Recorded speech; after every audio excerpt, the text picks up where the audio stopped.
Hi, I thought I'd just show you this little project I just finished with this router table.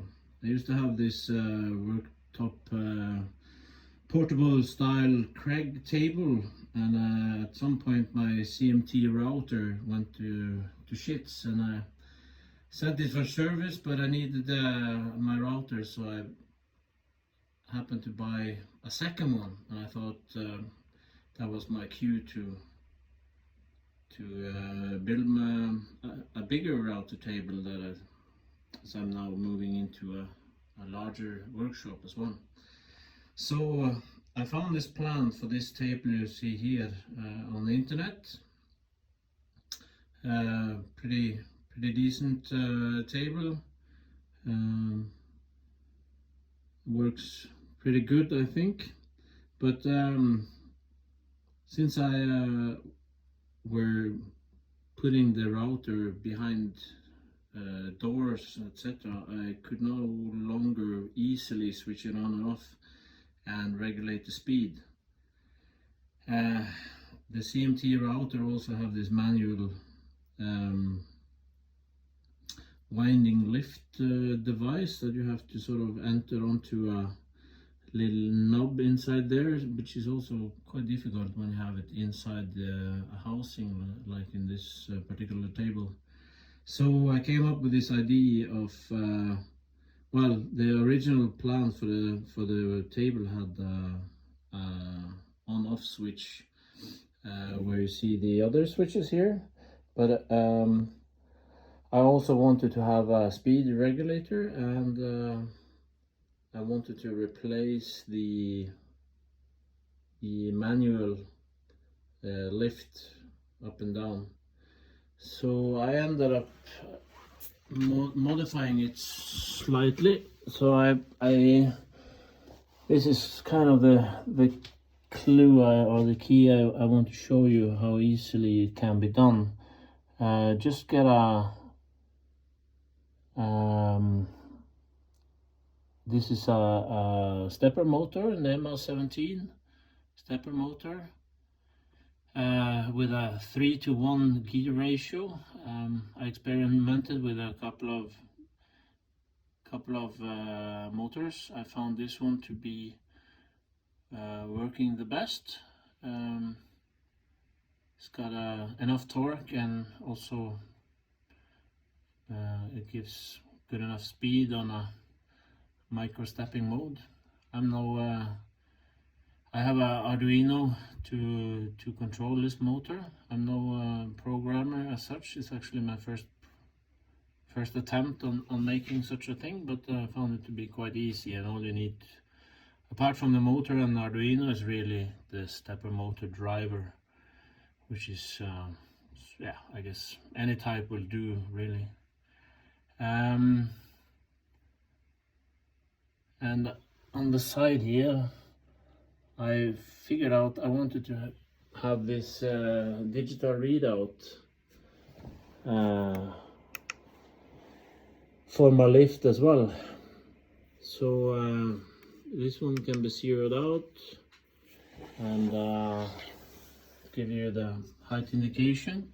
This is the actual linear encoder for the digital readout, and I placed like a micro switch on each end of it, just to avoid that the stepper motor puts excessive force on the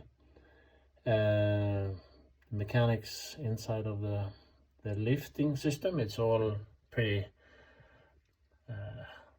soft plastic parts, etc., so shouldn't really put much torque on them. I've 3D printed this little bracket here just to hold this one, and yeah, basically I can show you how it works.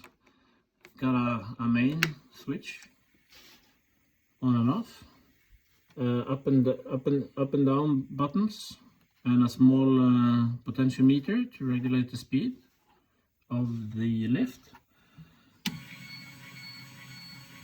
So I'll take it down to the lower stop, this micro switch will now be stopping the motion. So this no longer works. And there's a similar one at the top position to hold it from ramming up into the bottom.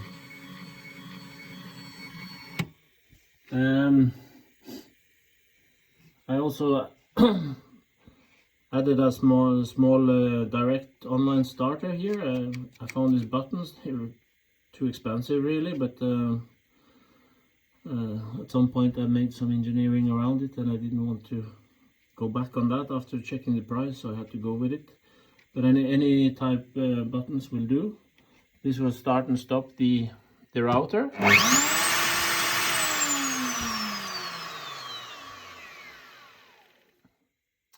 And I also added this potentiometer.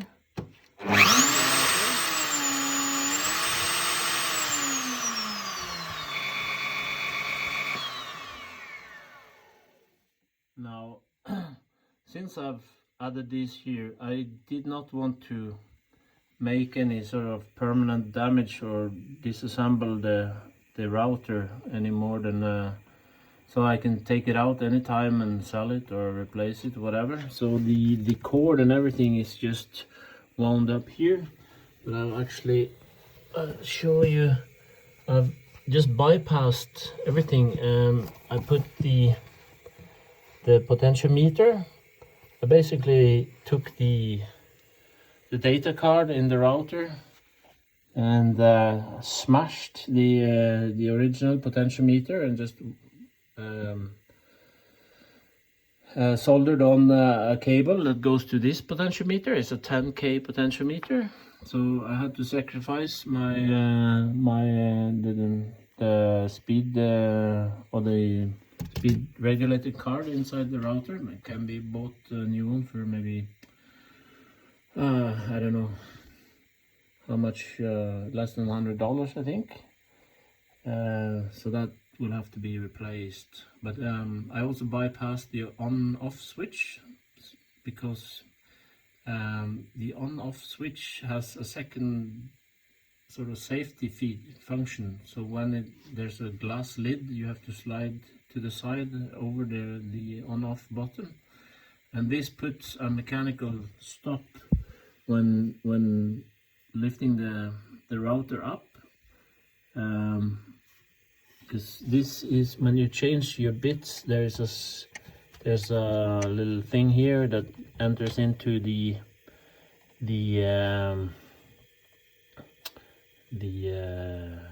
what do you call it? The thing that holds the bits, yeah. And in order to avoid like self-destruction, you should not be able to spin the motor when this passes a certain point in the lifting mechanism. So in order to, as I bypassed this whole safety feature, in order to sort of keep this thing, I've added a second or a third micro switch here.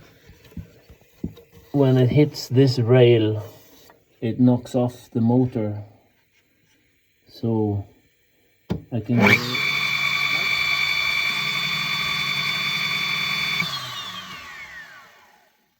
and on this point onwards the on button doesn't work, so I can go and change my router bit as normal without being able to start it so that they can self-destruct basically. And the digital readout, it will of course follow the position. I have a potentiometer, so I can wind down the speed, and you can get pretty accurate adjustments.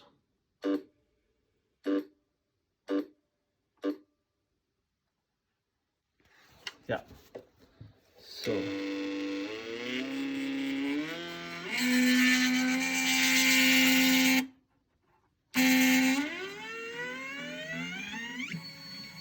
Yeah. So that's the router table. This is just a USB cable. I've just added this little plate here. It sits with magnets, so you can move it around, remove it, or just stick it here. The Kreg table, it's a standard table, you can buy it anywhere. It's got a 63mm hose going back to the T-piece that joins the two together. Original plan for the table had a different sort of thing here, but I found it would be useful to have a vent so you can regulate the amount of air going through this main section or on the back. I found this one to be, yeah, sometimes if you have not enough suction, I'd rather have it here than going through here. And then there's compartments for router bits, different sizes. Yeah, you can make these as you want. This little drawer for your most used tools, changing bits, etc., and normal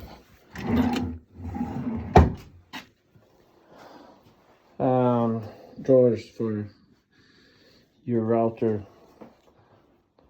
bits and bobs. So that's a little automated table, pretty cheap, just standard parts. Bought most of it off eBay. Yeah, that's pretty much it.